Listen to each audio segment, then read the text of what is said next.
দীর্ঘ দেড় যুগের ক্যারিয়ারের সমাপ্তি টানলেন মাহমুদুল্লাহ রিয়াদ।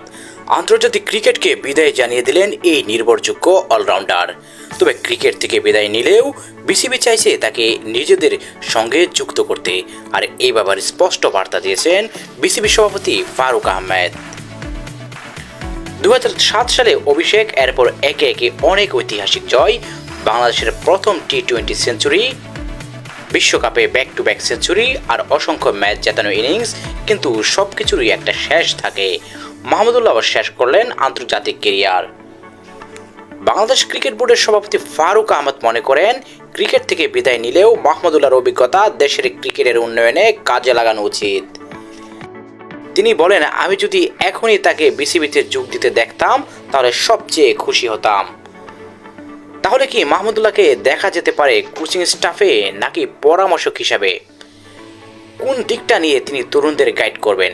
বিসিবির ভবিষ্যৎ পরিকল্পনায় কি হতে পারে মাহমুদুল্লাহ রিয়াদকে নিয়ে?